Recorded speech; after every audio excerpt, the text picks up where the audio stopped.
Being a big retro gamer, especially at the NES, I played through a lot of games and listened to a lot of NES music. Some of the tracks have become some of my all-time favorites.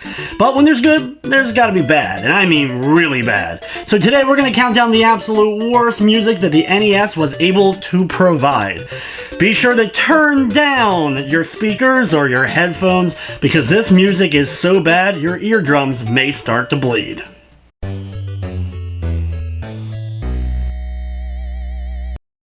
There was a few songs I could have put at number 10, but the one I ended up going with is the main song from Super Pitfall.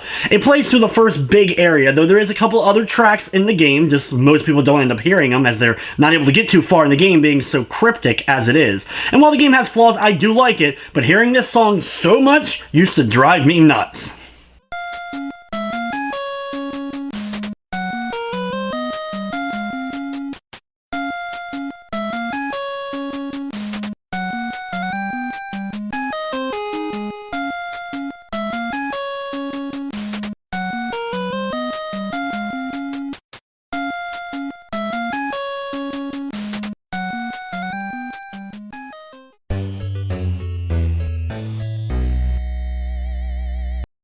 Dash Galaxy is another game that I have a lot of nostalgia for, but it's very cryptic and very hard to navigate and actually complete. And if you're finally able to do so, you're rewarded with a very lackluster congratulations screen, some fireworks, and then this wonderful song.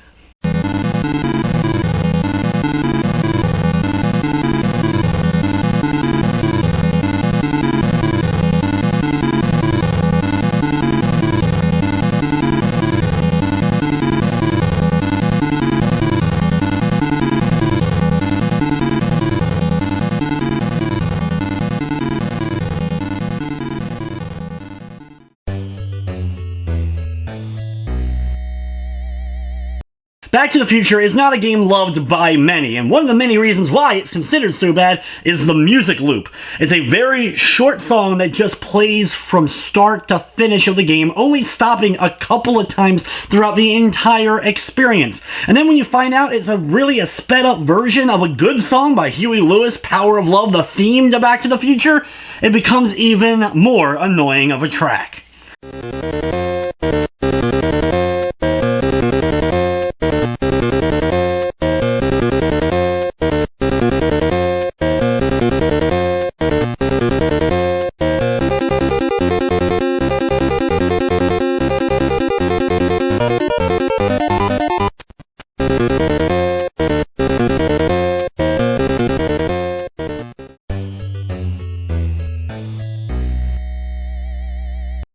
When your health gets low in a game, there's usually an indicator, a beeping sound, or some other kind of noise to let you know that you're getting near the end of your life. But how would you like it if a game changed the complete song you were listening to when you were low on health? And that's exactly what Wizards and Warriors did. But unfortunately, the song it changes to is one of the most ear-piercing you'll ever hear.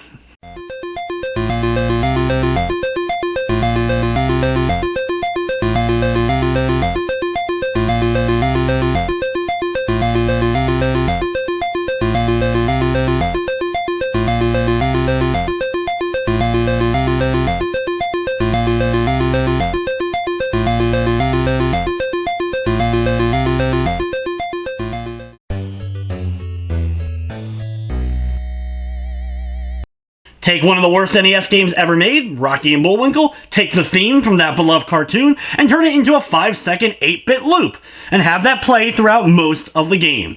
And you have yourself one of the worst songs in the history of video games.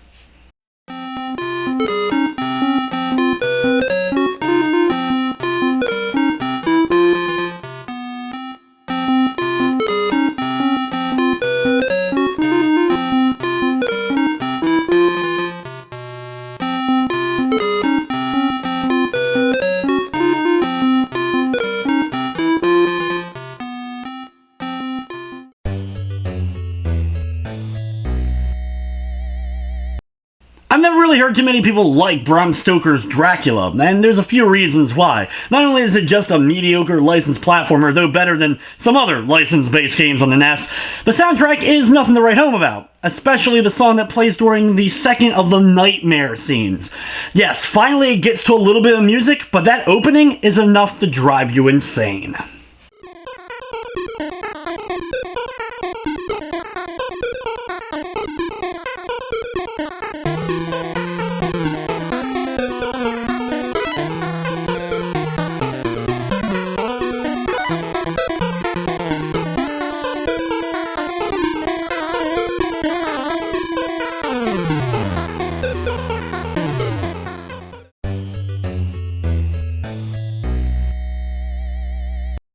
The Last Ninja is a weird style of game. It has an interesting perspective and isn't your typical ninja-based action title, that is for sure. And if you're able to get through it, you'll face off with the final boss, the White Ninja, and you get to listen to this wonderful song while you fight him.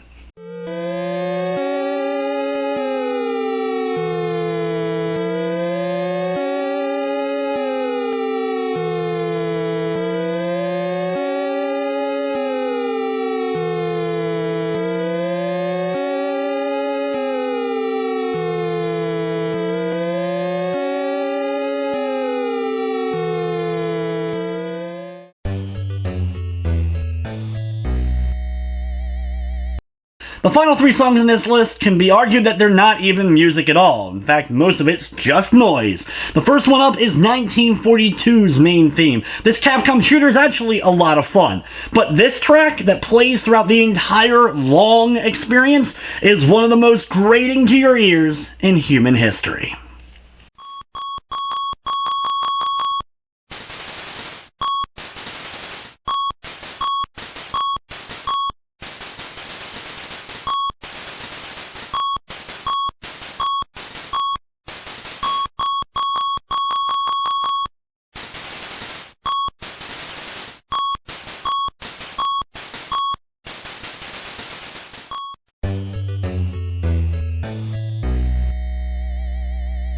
It's a shame, with a franchise like Terminator, you'd think they would have made some decent games, but they really never did. And one of the ones on the NES, the first one, is not only particularly bad, it has really awful music. Especially one of the first songs you hear in the game based in the sewer level. Heck, sewer levels suck as it is, and this song doesn't help.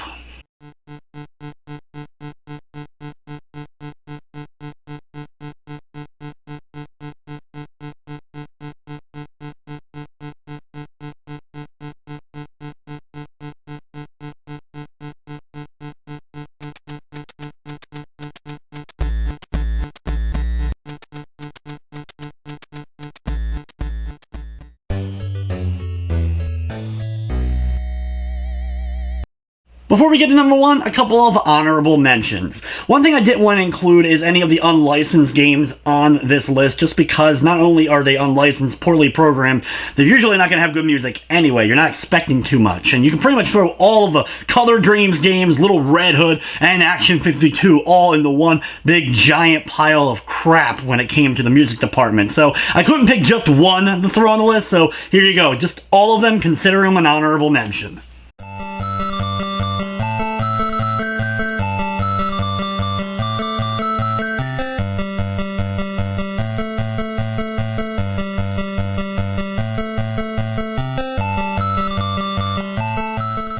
Deadly Towers is a game that gets a lot of hate, and I can understand why, even though it's one of those ones I kinda like. The music is actually not bad either, but the reason why I'm putting it as an honorable mention is that you're going to hear the beginning of certain tracks so many times, because every time you go from room to room, it restarts some music track, making you hear those same few notes over and over again until your ears are bleeding.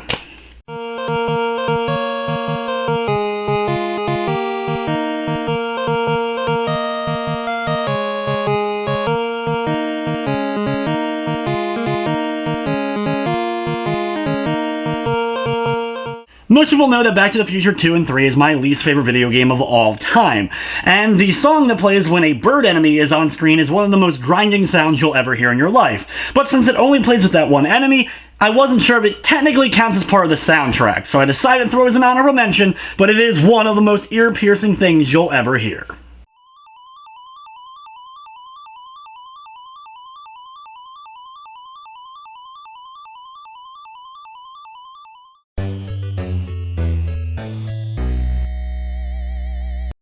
For the number 1 spot, I decided to go with one of the worst sports titles of all time, Winter Sports, and in particular, the speed skating segment. This isn't even a song, this is just random noise. How could anyone listen to this and thinks, that doesn't sound too bad, people are going to want to listen to it, or that's not so bad, it won't really matter if that's in there, they're going to be more focused on the speed skating. How can you focus on the awful control that is the speed skating in Winter Sports when you have to listen to this as well?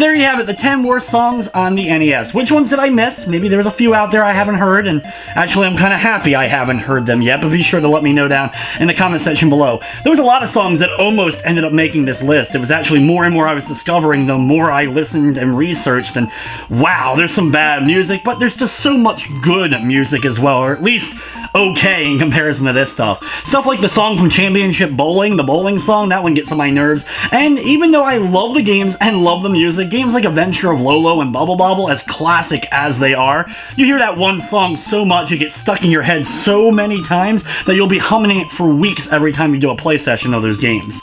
But anyway guys, that's gonna wrap up this countdown. I'd like to thank you for watching, and of course I hope you enjoyed.